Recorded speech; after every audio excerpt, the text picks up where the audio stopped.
Let's talk about imposter syndrome.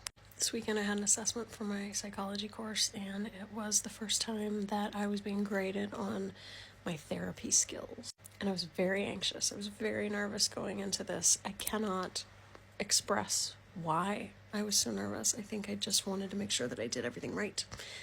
Heavily perfectionism and anxiety exist within me, so going up in front of class and performing as a therapist was really intimidating.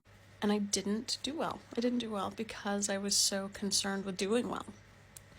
And I went to therapy last night to talk about something completely different and ended up talking about this assessment. And like so many things in my life, I didn't realize that I was bothered by it until I started to talk to my therapist about it. And then we began to pull it apart together.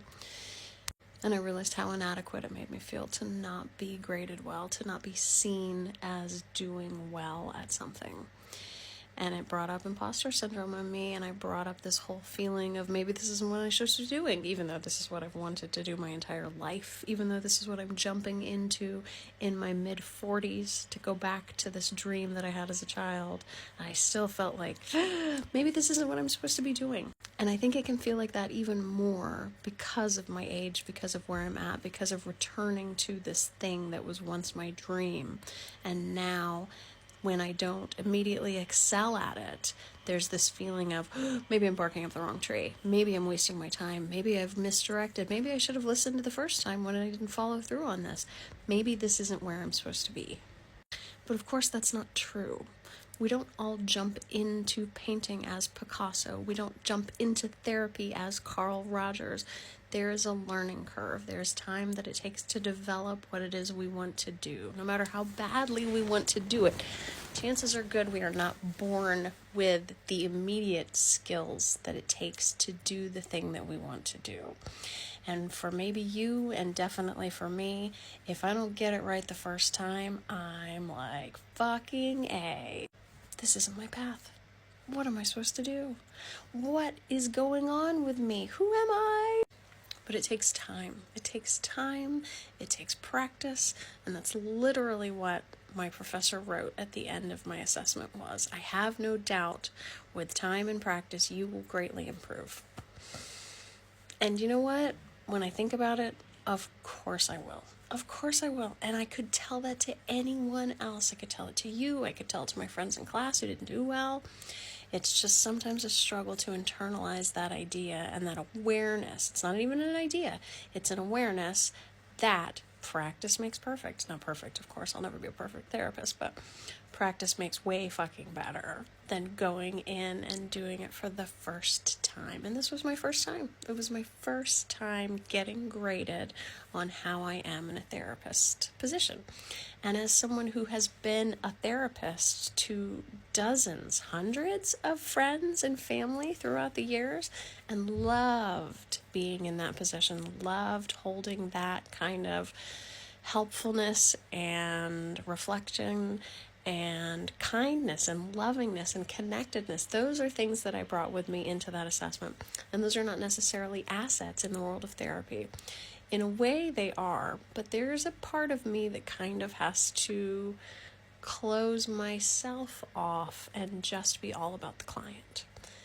That is different than I'm used to. So even though I have these loving tendencies, good listening tendencies, picking up on things that other people don't see, my ability to reflect back, there's a removal. There's a honing of the craft. There's a whittling down of what it is that I totally encompass down to, filter down to the very best essence of myself. And the skill comes over time. The skill comes with practice, just like everything we're doing and the things that we enter into in midlife. I think there can often be a lot of high expectations. And for me, I have high expectations for the things that I do at this point in life because I'm older, because I see, and like even as I'm fleshing this out, it doesn't necessarily make sense. Because just because I'm older doesn't mean I should be better at something that I am new to. Things that I am new to, I still am a novice. I still am a kindergartner in some sense. Because I'm older, that doesn't matter, but I'm still coming in green. I'm coming in fresh to it. So I think having mercy on ourselves when we try new things is so important, and I think being able to see that all of our innate talents, all of our skills, all of our acquired learning, things that come over a lifetime of experience, don't necessarily immediately translate into the most successful version of ourselves. We have to pick and pull and whittle down all of those things that we've learned into one concentrated crayon that we can draw with, if that makes sense. It doesn't make sense. But I just want to remind you today to be merciful for yourself. Be gentle as you are learning, as you are growing, as you are starting new things. Know that you are new.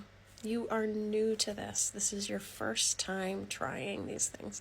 Maybe it's your 10th time trying these things, but you're not skilled there yet. You are not perfect yet. Maybe you'll never be perfect. You'll be really good. You'll still screw up. Things will still not go the way that you expect them to every single time, and that's okay. That's part of being a human being. So today, let us have a little compassion for ourselves. I'm going to have a little compassion for myself, and I know that even though I didn't nail it the first time, that doesn't mean I won't be able to nail it in the future in my own way.